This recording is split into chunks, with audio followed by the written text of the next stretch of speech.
नेवरा में हेमंत सोरेन निभा रहे श्राद्ध कर्म। सीएम ने दी 3 कर्म दिन की जानकारी। सोशल मीडिया पोस्ट के जरिए दी जानकारी। रांची के प्रदेश कांग्रेस कार्यालय में श्रद्धांजलि सभा आयोजित। कांग्रेस नेताओं ने गुरुजी को दी श्रद्धांजलि। शिबू सोरेन को भारत रत्न देने की उठी मांग। रक्षा राज्य मंत्री संजय सेठ ने की प्रेस वार्ता। कहा, ऑपरेशन सिंदूर पर होगी प्रतियोगिता। ऑपरेशन सिंदूर और पीएम के जीवन पर बच्चे बनाएंगे पेंटिंग। जनसुराज के सूत्रधार प्रशांत किशोर पहुंचे जमालपुर। जनसभा को किया संबोधित। कहा, बच्चों के भविष्य के लिए करे वोट। स्वास्थ्य पर मुख्य सचिव पहुंचे गिरिडीह के सदर अस्पताल। अस्पताल की अव्यवस्था पर जताई नाराजगी। जर्जर हालत पर अधिकारियों को मिले सख्त निर्देश।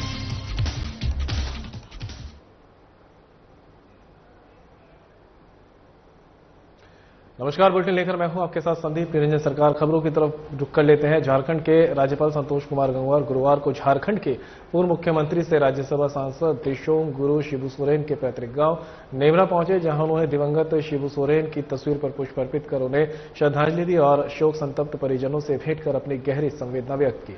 इस दौरान उन्होंने मुख्यमंत्री हेमंत सोरेन और परिवार के अन्य सदस्यों को ढांढस बंधाया। साथ ही ग्रामवासियों से भी मुलाकात कर दुख की इस घड़ी में अपनी सहभागिता प्रकट की। साथ ही कहा कि शिबू सोरेन का संपूर्ण जीवन जनजातीय अस्मिता, अधिकार और सामाजिक उत्थान के प्रति समर्पित रहा।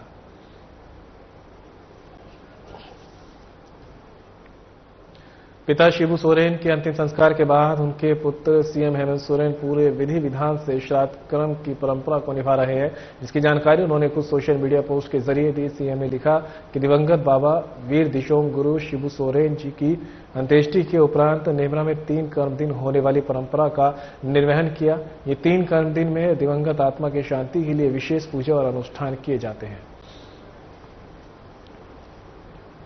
दिशोम गुरु शिबू सोरेन के निधन से न सिर्फ एक युग का अंत हुआ है, बल्कि झारखंड की आत्मा का एक अनमोल अंश भी विदा हो गया। शिबू सोरेन ने झारखंड को उसकी पहचान दिलाई। इस अपूर्णीय क्षति का सबसे गहरा असर उनके पुत्र झारखंड के मुख्यमंत्री हेमंत सोरेन पर पड़ा है। गुरुवार सुबह सीएम हेमंत सोरेन ने सोशल मीडिया पर एक भावुक पोस्ट साझा किया, जिसमें उन्होंने अपने पिता शिबू सोरेन और दादाजी सोना सोबरन मांझी को याद किया। उन्होंने अपने पिता और दादाजी को याद करते हुए लिखा कि नेवरा की एक क्रांतिकारी और वीर भूमि दादाजी की शहादत और बाबा के अथाह संघर्ष की गवाह है। अंत में उन्होंने नेवरा की क्रांतिकारी भूमि को नमन करते हुए अपने दादाजी और पिताजी को श्रद्धांजलि देते हुए लिखा, वीर शहीद सोना सोबरन मांझी अमर रहे। झारखंड राज्य निर्माता वीर दिशोम गुरु शिबू सोरेन अमर रहे। ये कोई साधारण पोस्ट नहीं थी, ये पीढ़ियों के संघर्ष की आवाज थी। रक्षा राज्य मंत्री संजय सेठ ने प्रेस वार्ता की। उन्होंने प्रेस वार्ता की शुरुआत दिशोम गुरु को श्रद्धांजलि अर्पित की। इसके बाद उन्होंने बताया कि 28 अगस्त से 3 सितंबर तक सांसद कला महोत्सव का आयोजन किया जाएगा। इस महोत्सव में रांची के 55 स्कूलों के बच्चे भाग लेंगे। कार्यक्रम के तहत 2 विशेष चित्रकला प्रतियोगिताएं कराई जाएंगी। प्रतियोगिता का विषय ऑपरेशन सिंदूर रहेगा, जो भारतीय सेना की वीरता पर आधारित होगा। दूसरी प्रतियोगिता का विषय प्रधानमंत्री नरेंद्र मोदी का जीवन होगा। बच्चों को पेंटिंग के लिए 2 घंटे का समय दिया जाएगा। 2-3 विषय बात करनी थी। पहला, सांसद कला महोत्सव। ये पहली बार झारखंड रांची में होने जा रहा है। आपने सांसद खेल महोत्सव, सांसद सांस्कृतिक महोत्सव पिछली बार देखा था। इस बार भी सांसद खेल महोत्सव बड़े पैमाने पर आयोजित होने जा रहा है। सांसद सांस्कृतिक महोत्सव भी बड़े रूप में होने जा रहा है। ये सांसद कला महोत्सव जो 28 अगस्त से प्रारंभ होगा और 3 सितंबर तक होगा। रांची लोकसभा के अभी तक 55 स्कूल, जिसमें कस्तूरबा स्कूल भी, सरकारी स्कूल भी शामिल हो चुके हैं। उन 55 स्कूलों के बच्चे अभी और एंट्रियां आ रही हैं, तो लगभग हमको उम्मीद है कि लगभग 20,000 से ऊपर बच्चे इस कला महोत्सव में भाग लेंगे। और कला महोत्सव का थीम है ऑपरेशन सिंदूर।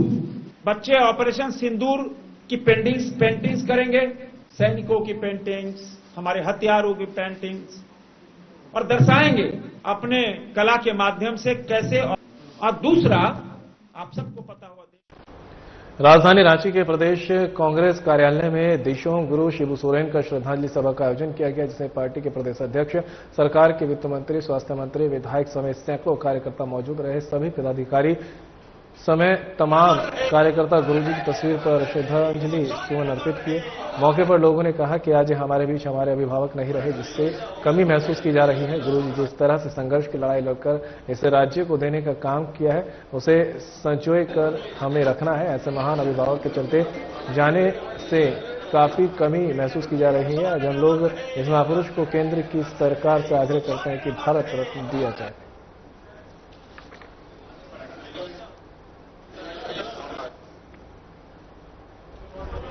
आदरणीय गुरुजी अब इस दुनिया में नहीं रहे और जिसको लेकर न केवल झारखंड बल्कि पूरे देश में मातम छा गया। जैसा कि आप सबको मालूम है कि अगर आज गुरुजी नहीं होते, उनकी तपस्या, उनका त्याग नहीं होता, उनका बलिदान नहीं होता, उनकी लड़ाई नहीं होती, तो हमें झारखंड नहीं मिलता। और अगर झारखंड नहीं मिलता तो यहाँ पर आपको इरफान अंसारी नहीं मिलता। यहाँ कोई, मैं बताना चाहता हूँ कि चिरुडी कांड हमारे जामताड़ा से शुरुआत हुआ था और उस समय की लड़ाई में शिबू सोरेन जी और फुरकान साहब की बहुत बड़ी भूमिका रही। पूंजीपतियों के खिलाफ, सूदखोरों के खिलाफ गुरुजी आए थे वहाँ, और जब आए थे तो लोगों को विश्वास हुआ ये व्यक्ति कौन है। और वो वहाँ पर जब पूंजीपति लोग गोली चला रहे थे तो उधर से मैथन डैम है वहां से निकले वो और वहीं से तीर चलाना चालू किए और पूंजीपति बनाम गुरुजी, आदिवासी, दलित, अल्पसंख्यक, एकदम तीर चला, इधर से गोली चला। उसी समय से लोग जान गए कि ये गुरुजी कौन है। आज हमारे बीच नहीं रहे, लेकिन उनके संघर्ष आज भी उनका जीवित है। वो संघर्ष करने वाले व्यक्ति थे जिन्होंने समाज को सुदृढ़ करने के लिए सबसे पहले सामाजिक व्यवस्था को मजबूत करने का काम किया। महाजनी प्रथा के खिलाफ उन्होंने आंदोलन किए। पहाड़ के कंदराओं में छिप कर उन्होंने इस अपने समाज के लोगों को जागृत करने का काम किए। राजनीतिक क्षेत्र में उन्होंने एक मिसाल कायम किया। झारखंड बनाने में उनकी अग्रणी भूमिका रही, जिसके फलस्वरूप आज झारखंड बना और इसको संवारने का काम उन्होंने किया है। उनके संघर्ष से हमें प्रेरणा लेने की जरूरत है और मैं तो प्रेरणा ले चुका हूं। उनके संघर्ष को मैंने संघर्ष किया और आपके बीच यहां खड़ा हूं।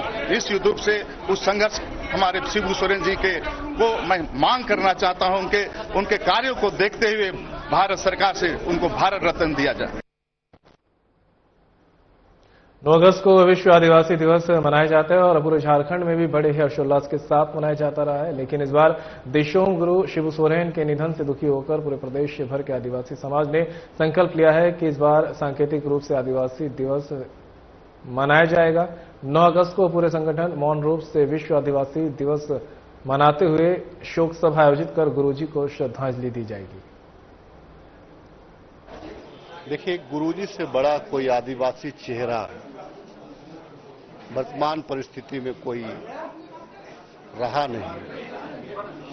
सिर्फ प्रदेश, झारखंड प्रदेश के ही नहीं, पूरे देश के आदिवासी उनको अपना मार्गदर्शक, उनको अपना नेता मानते थे।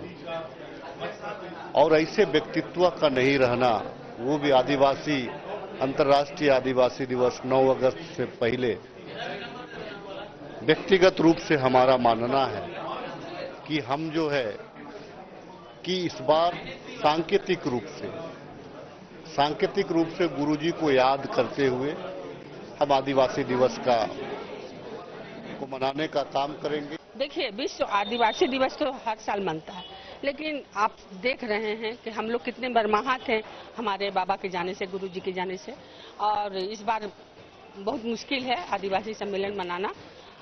जब तक उनका याद दिल से नहीं जाता है, तब तक हम लोग को नहीं लगता कि हम लोग उनके प्रति जो श्रद्धा है उसको हम लोग सामने लाने का प्रयास करेंगे, लेकिन खुशी नहीं।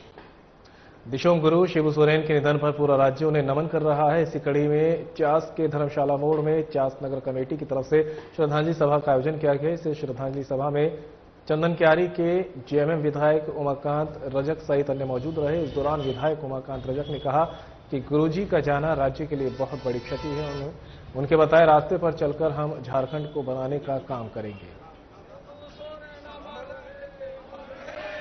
मैं झारखंड मुक्ति मोर्चा 1980 के दशक से गुरुजी विनोद बिहारी मोपेकरा के नेतृत्व में काम कर रहे थे। आज के समय में झारखंड में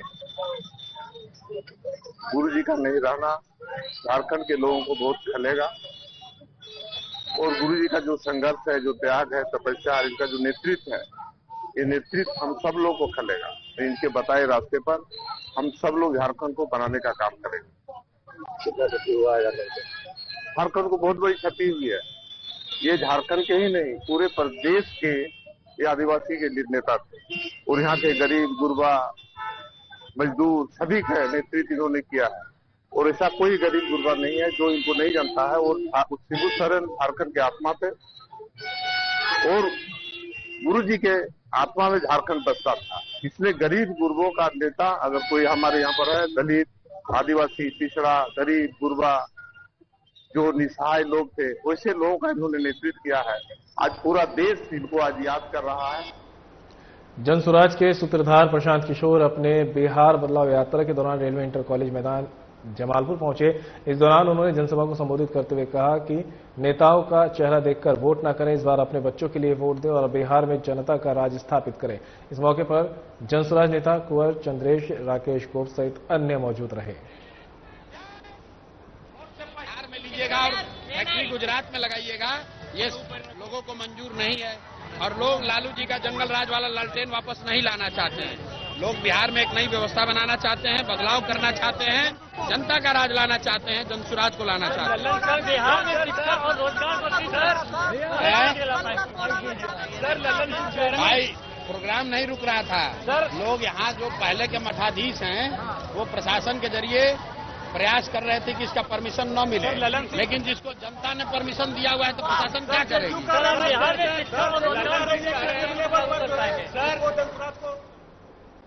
सोनू मोनू गोलीकांड में जमानत पर जेल से बाहर आए मोकामा के पूर्व विधायक अनंत सिंह ने बाढ़ से बढ़िया तक भव्य रोड किया। पटना से रवाना हुए अनंत सिंह का सभी जगहों पर जोरदार स्वागत किया गया। जगह जगह पर उनके समर्थक गाजे बाजे और फूलमाला के साथ नजर आए। वहीं मोकामा थाना चौक पर युवा नेता अनुपम खनैया और चंचल सिंह के नेतृत्व में अनंत सिंह का स्वागत हुआ। बताते चले कि रोड शो के दौरान कड़ी सुरक्षा के भी इंतजाम किए गए हैं।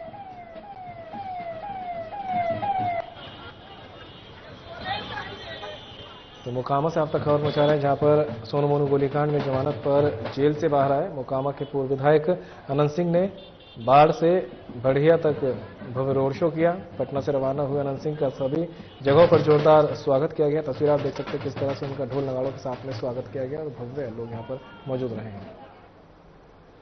झारखंड सरकार के स्वास्थ्य अपर मुख्य सचिव गिरिडीह के सदर अस्पताल पहुंचे, जहां उन्होंने अस्पताल का निरीक्षण कर वहां की स्वास्थ्य सेवाओं का जायजा लिया। वहीं निरीक्षण के दौरान वे अस्पताल परिसर की जर्जर स्थिति और अव्यवस्थित चिकित्सा सेवाएं देखकर काफी नाराज दिखे हैं। उन्होंने मौके पर मौजूद संबंधित अधिकारियों के समक्ष नाराजगी जताते हुए कई सख्त निर्देश दिए। साथ ही कहा कि आने वाले 3 महीनों के भीतर गिरिडीह सदर अस्पताल की स्थिति में बड़ा बदलाव देखने को मिलेगा। ये पीएसए प्लांट जितना जगह भी लगा है उसकी जांच कराई गई थी और ये भी आदेश है, राज्य सरकार का भी आदेश है कि आप सारे पीएसए प्लांट को दुरुस्त करा लीजिए। और इसका हम लोगों ने मॉकड्रिल भी कराया था और करीब हमें लगता है कि अधिकांशतः हॉस्पिटल में मॉकड्रिल हुआ था और ठीक से काम कर रहे थे। यदि गिरिडीह का हमको सेक्टर लेंगे यदि अच्छे से नहीं काम कर रहा है तो इसको पूरा रिपेयर करा काम कर रहा है सर, काम कर रहा है। वो सिलेंडर भरने वाला सर यहाँ पे नहीं है, प्रेशर वाला था, पीएसए वाला। झारखंड सरकार स्वास्थ्य व्यवस्था को बेहतर रूप देने के लिए रिम्स 2 की तैयारी कर रही है। ऐसे में जिस जगह झारखंड सरकार ने रिम्स 2 बनाने की तैयारी में जुटी हुई है, उस क्षेत्र की जनता में आक्रोश लगातार जारी है। आपको बताते चले कि बीते कई महीनों से रिम्स 2 की चर्चा पर ग्रामीणों में काफी आक्रोश देखा गया है। उन लोगों का कहना है कि जिस जमीन में सरकार रिम्स 2 बनाने की तैयारी पर है, उस जमीन कृषि योग्य जमीन है, उससे ही हमारा पूरा परिवार का लालन पालन होता है। ऐसी जमीन पर यदि सरकार रिम्स 2 के निर्माण करेगी तो हम लोग के पेट पर लात मारने का काम किया जाएगा। इस बीच क्षेत्र के विधायक सुरेश बैठा ने कहा कि सभी लोगों को खुश रखना संभव नहीं है। जिस जगह पर सरकार के द्वारा ये बेहतर पहल की कोशिश की जा रही है। इससे पूरे राज्य के लोगों के लिए बेहतर साबित होगा। जिसकी जमीन पर यह कार्य का निर्माण होना है उन्हें बेहतर रोजगार की सरकार प्रावधान करेगी।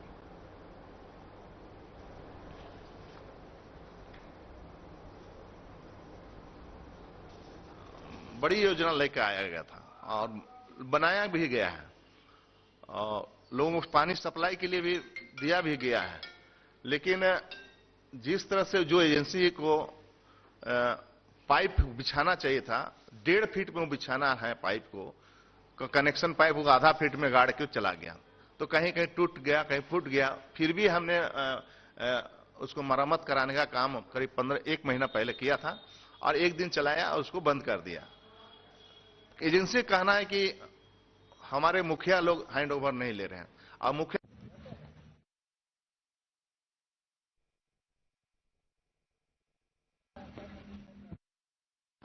बोकारो स्टील प्लांट में काम कर रहे ठेका मजदूरों को काम से निकाले जाने के खिलाफ एटक के बैनर तले मजदूरों ने बोकारो स्टील के पास प्रदर्शन किया। इस दौरान मजदूरों ने प्रबंधन के खिलाफ नारेबाजी की और कंपनी पर ठेका मजदूरों को शोषण करने का आरोप लगाया है।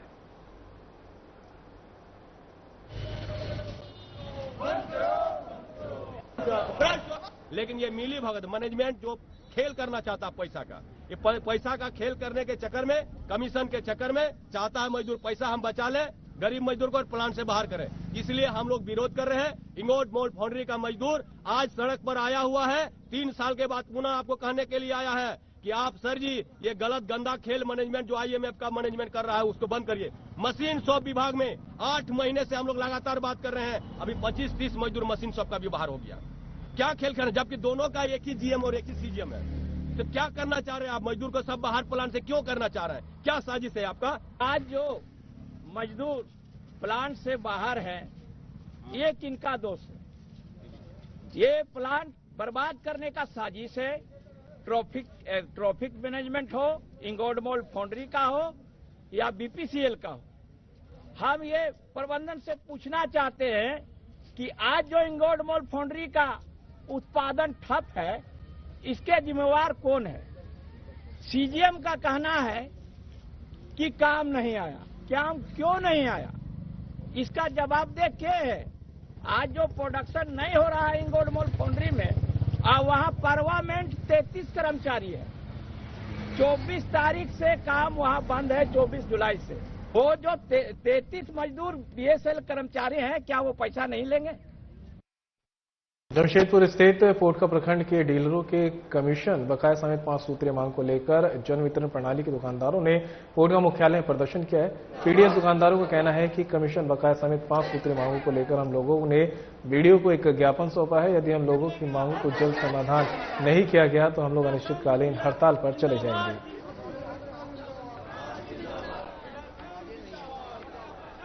होती है, हम लोग का डिमांड है कि वो हमारे पोटका प्रखंड में आके महीना में 1-2 बार यहाँ रिपेयरिंग का काम देखें। इसी तरह से 5 सूत्रीय कार्यक्रमों का ज्ञापन आज हम लोगों ने प्रखंड विकास पदाधिकारी के माध्यम से दिया है और इसकी प्रतिलिपि हमने माननीय विधायक जिला आपूर्ति पदाधिकारी को भी दी है और हम गुहार लगाएंगे सरकार से कि हमारी मांगों को ध्यान दिया जाए।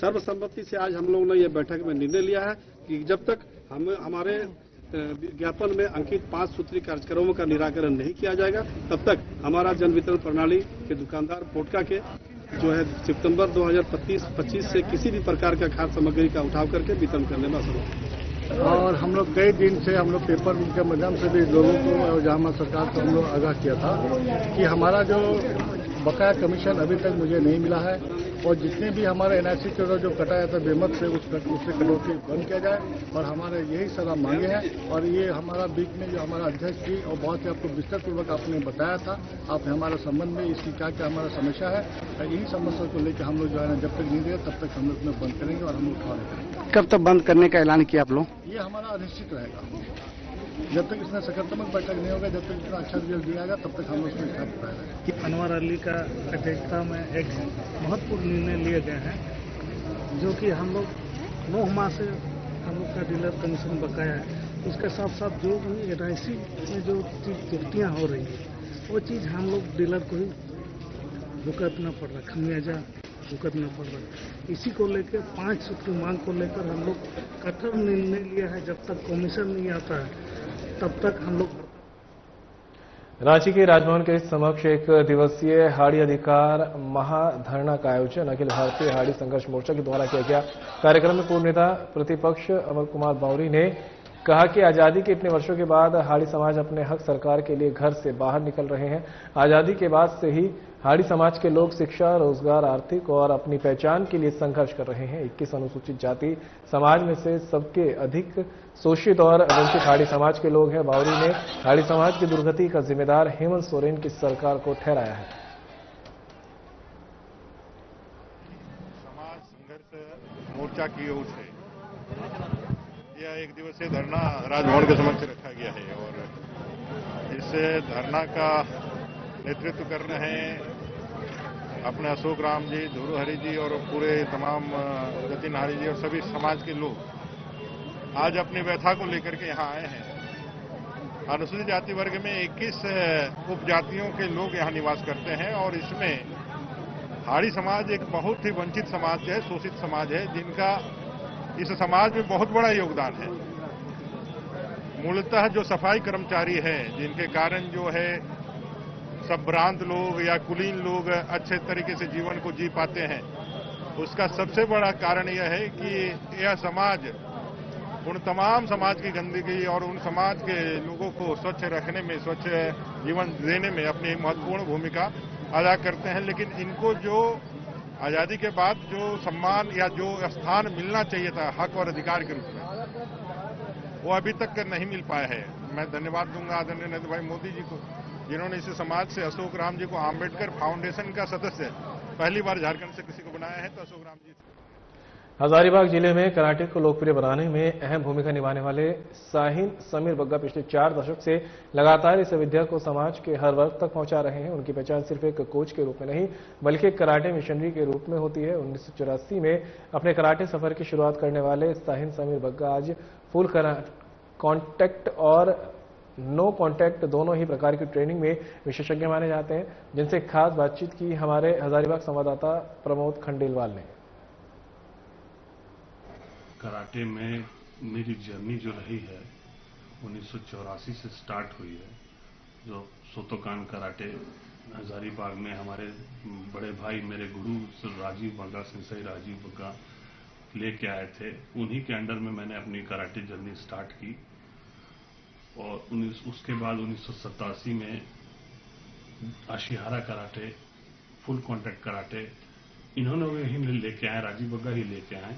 उन्हीं के अंडर में हमने डाडी वलसरा मैंने हमारे जो गुरु हैं, हमारे गुरु के गुरु डाडी वलसरा, सिहान डाडी वलसरा पहले थे, अब तो कांचो डाडी वलसरा हो गए हैं, जो इंडिया में फुल कॉन्टैक्ट कराटे के जन्मदाता थे।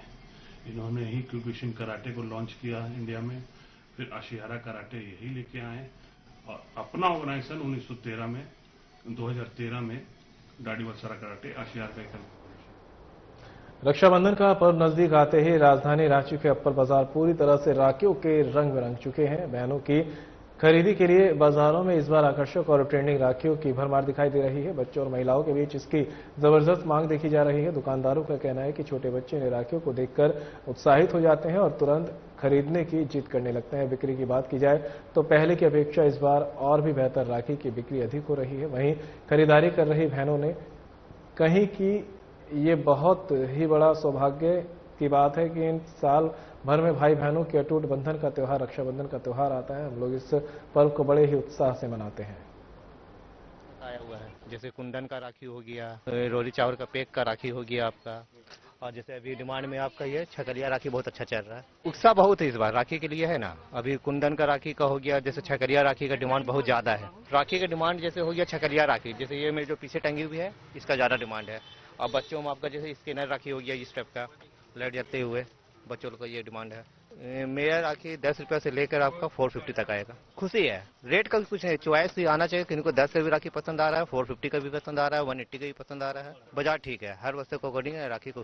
राखी का फेस्टिवल आने वाला है तो सभी बहनें अपने भाइयों के लिए राखी खरीद रही है, शॉपिंग कर रही है। हमें बहुत ही अच्छा लग रहा है। हर साल हम लोग इसी तरह से राखी के त्यौहार में राखी खरीदते हैं, भाभीयों के लिए लुम्बा खरीदते हैं। और मेहंदी लगाते हैं और इस फेस्टिवल को एंजॉय करते हैं। हाँ जी, मैं भी राखी खरीदने आई हूँ। बहुत ही खुशी की बात होती है, एक साल में ये एक प्यार भरा त्यौहार होता है जो भाई अपने बांधती, बहनें जाके भाई को बांधती हैं और उनसे मिलती हैं, मायके जाने का भी मौका मिलता है। राखी के मार्केट आए हैं खरीदने के लिए, बहुत अच्छा लग रहा है। ये हम लोग का साल भर का एक इंतजार रहता है हर बहन के लिए, और ऐसे तो सारे फेस्टिवल हम लोग बहुत अच्छा से सेलिब्रेट करते हैं, लेकिन राखी कुछ अलग है। हाँ, ये चीज सबसे मायने रखता है कि ये हम लोग का भारत का सबसे एक पवित्र पर्व है। बक्सर जिले में गंगा का जलस्तर अपने खतरे के निशान को पार कर चुका है, जिससे शहर के सभी 32 से घाट जलमग्न हो गए हैं। घाट के किनारे रहने वाले लोग दहशत में हैं। इसे देखते हुए समाजसेवी बाढ़ पीड़ितों की मदद में आगे आए हैं और बाढ़ पीड़ितों को खाने पीने का सामान मुहैया करा रहे हैं।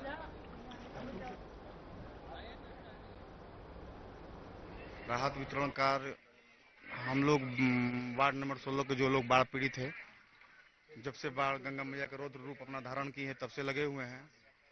और कुछ दिन से पुलिया चचरा वगैरह बना रहे थे कि लोग घर से आए जाए अपना रोजमर्रा का जीवन जिए। आज कुछ राहत सामग्री भी वितरण कर रहे हैं कि जब तक लोग अगर घर से बाहर ना निकल के कमाए खाए ना रोजमर्रा का अपना जीवन जो लोग जो जी रहे हैं, रोज कमाते हैं खाते हैं, वो नहीं निकल पा रहे हैं घर से। उनके घर कुछ राशन पहुंचा रहे हैं, जितना हो सकता है उतना कर रहे हैं। खतरनाक तो इतना बना हुआ है कि अभी जो जहां से तटीय इलाके वहां कट के आ रहे हैं। और फिलहाल बुलेटिन में मेरे साथ इतना ही। दीजिए इजाजत, नमस्कार।